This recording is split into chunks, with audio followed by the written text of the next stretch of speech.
nemeye nta gahato ko wowe kimenyiri ungera umugabo tukazabanira kuko twabyiyemeje kandi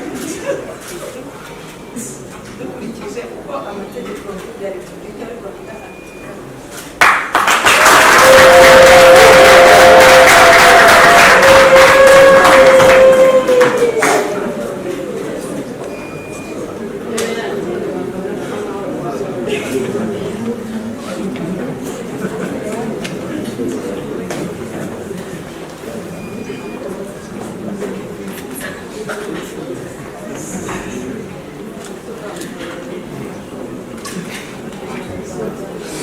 yewe mucyo ibe maze tumva icyo amategeko ategeka abashyingiranywe nemeye nta gahato ko wowe Umulisa Annie umbere umugore tukazabana uko twabyiyemeje kandi dukurikije uko amategeko ya Repubulika y'u Rwanda abiteganya.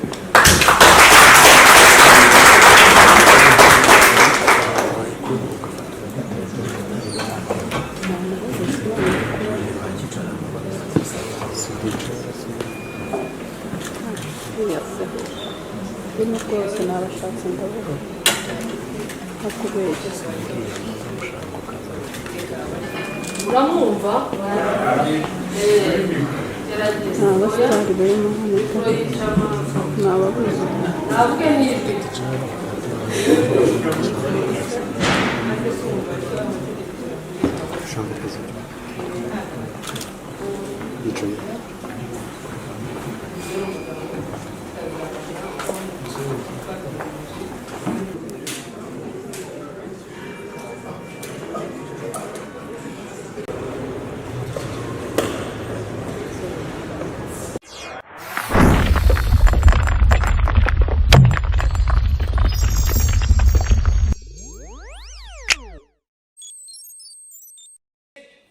icyiza wumva mugenzi wawe yagukorera nawe ugerageza kukimukorera yumva yuko ibyiza byose byakorerwa umugabo kwitabwaho byakorerwa umugabo umugore ntiyitabweho kuva yuko niba wamutanze mu rugo nawe utagenda ukamugura icyo cyaha ukamwakira ukamusimana n'ibindi umuzi icyayi banza ko ari cyo wenda n'umwa n'ibitari icyayi byose ni ubuzima.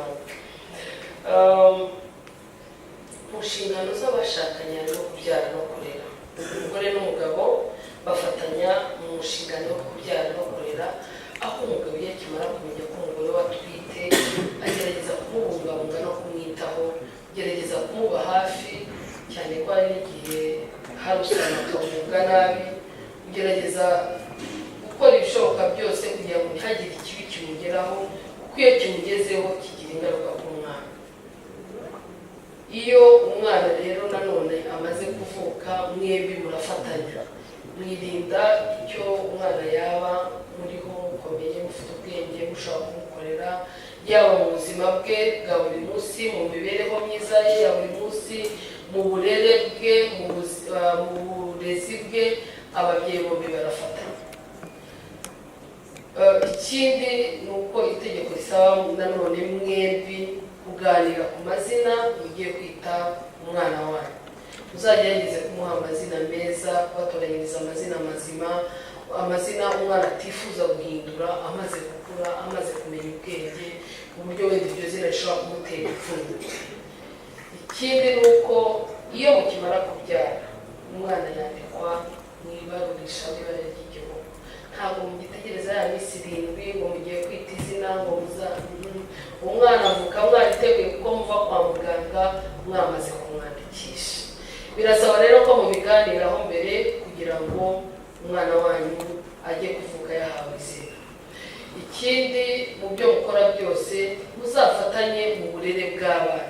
Uburere bw'abana buragoye, burakomeye, utarabyara ntubyumva, ubundi baravuga ngo kubyara ntibigoye nko kurera cyangwa se uburere buvuke. Utanga uruhare rwanyu mwembi nk'ababyeyi kugira ngo abazabakomokaho bazaba abana bazima, bazaba abana bazagira akamaro umuryango wanyu ndetse n'igihugu muri rusange. Mu nshingano z'umugore n'umugabo nanone mu byo mukora byose mugomba guhitamo uburyo bwo gucunga umutungo. Itegeko riteganya uburyo butatu: hari ivangamutungo rusange, ivangamutungo w'umuhahano n'ivanguramutungo risesuye. Ivangamutungo rusange ni amasezerano abashyingiranywe bagirana bumvikana gushyira hamwe imitungo yabo yose, iyimukanwa, itimukanwa ndetse n'imyenda. Iyo muhisemo uburyo bw'ivangamutungo rusange muvanga byose. Ibyo mubashije kwimukana mugiye muri urwo rugo rwanyu rushya, murabiterura mwembi mukabijyana kugira ngo bibafashe mu rugo rwanyu. Hanyuma ibyo mutabasha guterura ni amazu n'ubutaka, ibyo ngibyo buri wese abaye abifite abibwiza kuri mugenzi we aho biherereye kugira ngo mwembi mubigireho uruhare n'uburenganzira bingana. Hanyuma nimba wenda hari n'uwakoze ubukwe yafashe umwenda muri banki cyangwa se hari n'uwamugurije, icyo gihe iyo ugezeyo muri urwo rugo rwanyu mwembi mufatanya kwishyura uriya mwenda. Uburyo bwa kabiri ko bibasekeje, niba hano wafashe nawe ubwira bimubwire nyine bitazaba ikibazo. Uburyo bwa kabiri ni ivangamutungo w'umuhahano. Ni amasezerano abashyingiranywe bagirana bumvikana mbere yo gushyingirwa, buri wese akabarura imitungo afite akayigaragaza akayandika, mukayizana mu bwanditsi bw'irangamimerere. Noneho ya mitungo mwagaragaje mukagira iyo mugena mugiye guhera, ikaba baze y'urugo rwanyu. Imitungo buri wese atatanze ngo muyihereho, akomeza kuyikenuza ku giti cye. Hanyuma imitungo mubonye mukimara gushyingirwa mwicunga nk'uko ivangamutungo rusange icungwa. Uburyo bwa gatatu ni ivanguramutungo risesuye. Ni amasezerano abashyingiranywe bagirana bumvikana gufata neza urugo rwabo. Ku birebana n'imitungo nta na kimwe umugore n'umugabo bavanga, ahubwo bagabana inshingano z'urugo hashingiwe ku bushobozi buri wese afite. Ufite byinshi urahabwa inshingano nyinshi mu rugo, ufite bikeya ahabwa inshingano nkeya mu rugo, kuko umuhaye nyinshi zirenze ubushobozi afite ashobora kukurega ko wamuvunishije mu nshingano. Uburyo butatu bwose leta yadushyiriyeho ni bwiza, amahitamo ni ay'abageni, ariko nacyo reka wenda ntibagireho inama. Uburyo mwahitamo ubwo ari bwo bwose kuko ari mwebwe mubwumvikanyeho ubwanyu buzababere bwiza.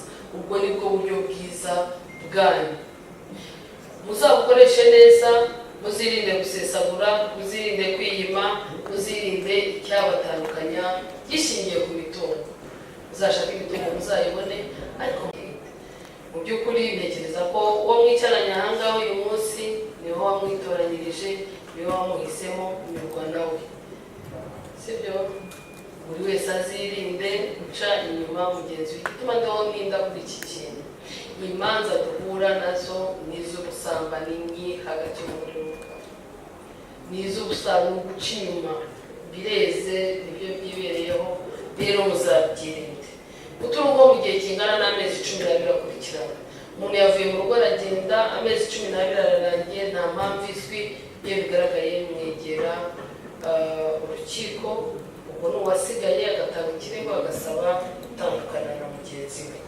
Guhamwa n'icyaha gishebeje, gukora amakosa bikaba byamuhama, ukumva ugize ipfunwe ryo gukomeza kubana nawe. Nanone iyo bigaragaye n'umugabo mu rukiko ugatanga ibimenyetso, ugasaba ubutane.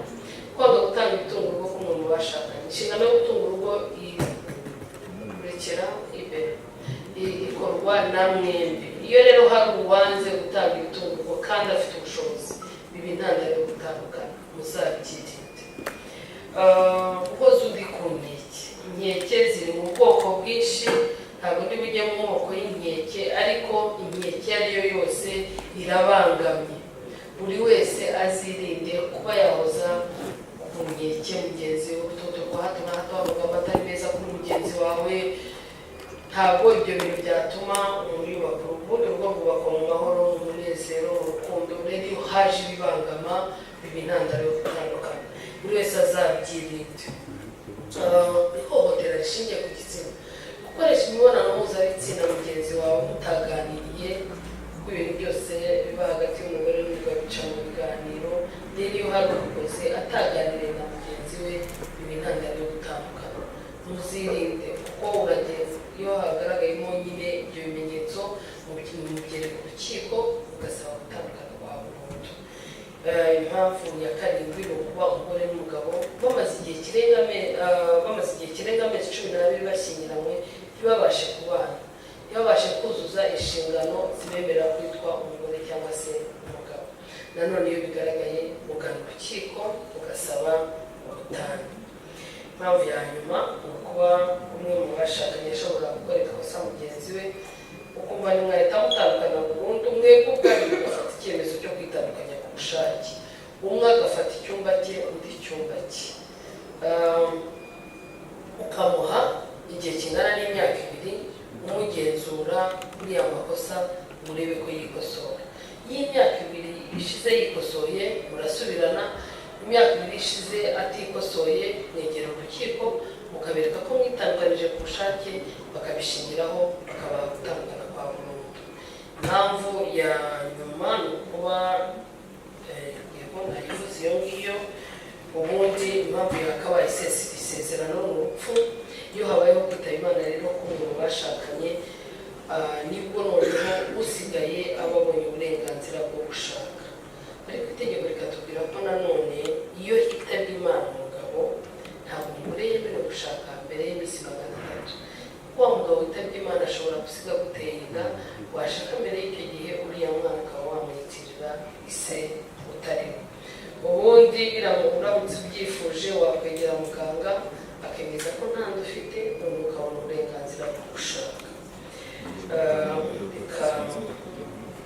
Soze mbabwira ko kubakorwa n'urugendo rutangiye, kandi iyo utangiye urugendo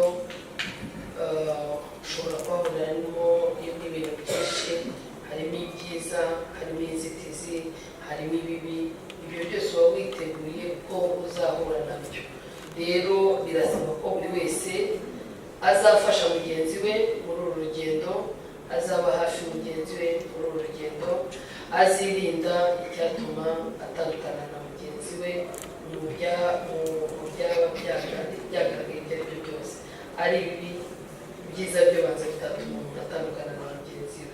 Buri wese azaharanire gusazana neza na mugenzi we. Babyeyi rero, bavandimwe, inshuti z'abageni, reka nsoreze aha ngaha inyigisho nakoze.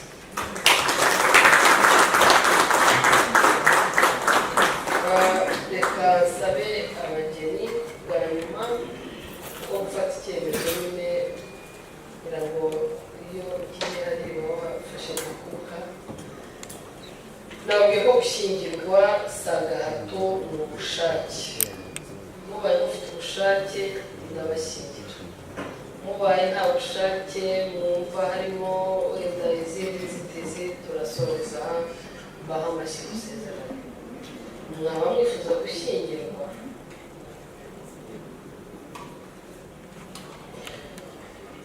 Mwiha amashyi mwe ku bwanyu mwenyine, nibwo ni cyo kimenyetso nibura bose bari bubone. Se mwabashimiye mwakabyaranye. Murakoze cyane. Reka duhere kuri Kimenyi Yves na mugenzi we begere idarapo basezerana.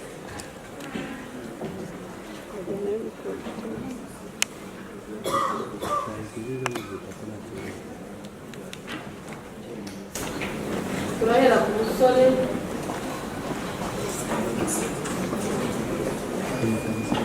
Begera idarapo. Idarapo n'akaboko k'ibumoso.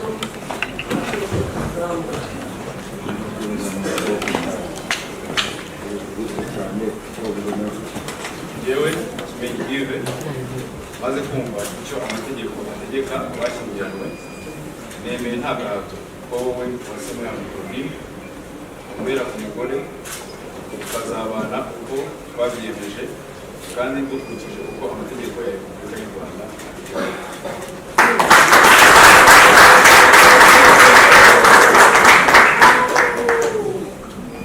ntabwo umuntu wazamuye akaboko akamanura indahiro itararangira.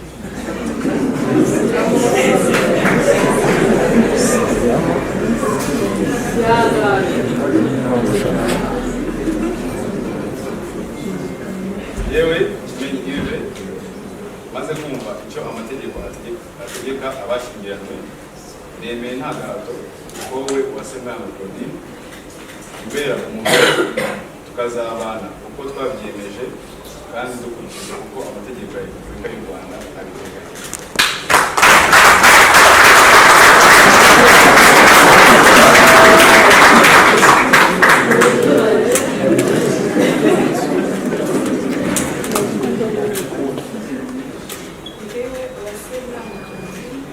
maze kumva icyo amategeko ategeka abashyingiranywe, nemeye nta gahato ko wowe Kimenyi Yves umbera umugabo tukazabana uko twabyiyemeje kandi dukurikije uko amategeko ya Repubulika y'u Rwanda abiteganya.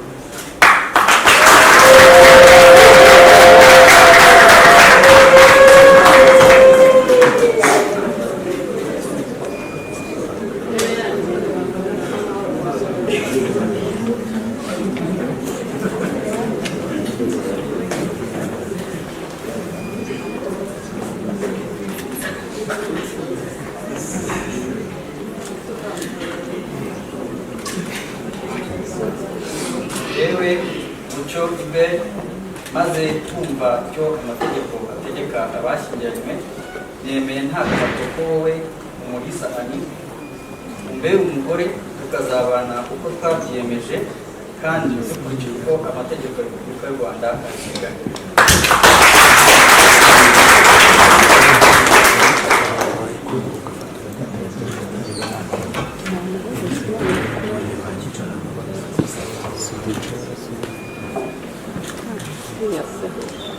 Bino rwose nabashatse ndavuga hakubeshya. uramwumva Nta basitari barimo hano ni ababuze. ntabwe n'ijwi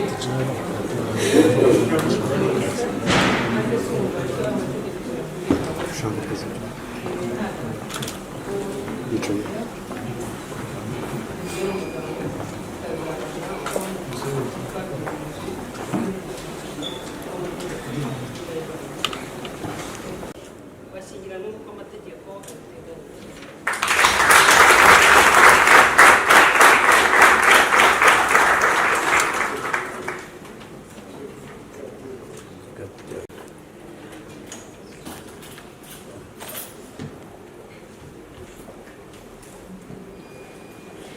ababyeyi rero, bavandimwe, inshuti z'iyi miryango, reka mbashimire cyane amashyi tubakire.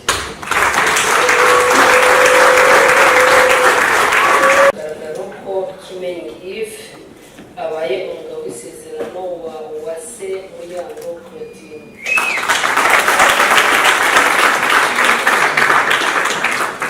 Mucyo Ibe abaye umugabo w'isezerano wa Umulisa Ani.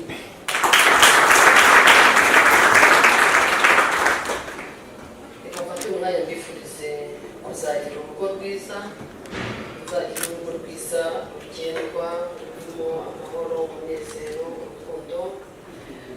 Reka musenge umugisha, twemere umugisha wa kibyeyi, uzabyare muheke, uzabyara abana bazagira akamaro ndetse bazagira n'igihugu. Guhera uyu munsi nemerewe icyemezo cyo gushyingirwa. Nk'uko rero nababwiye ko dukoresha ikoranabuhanga, nimujya mu irembo murasaba icyangombwa cyo gushyingirwa muragihabwa.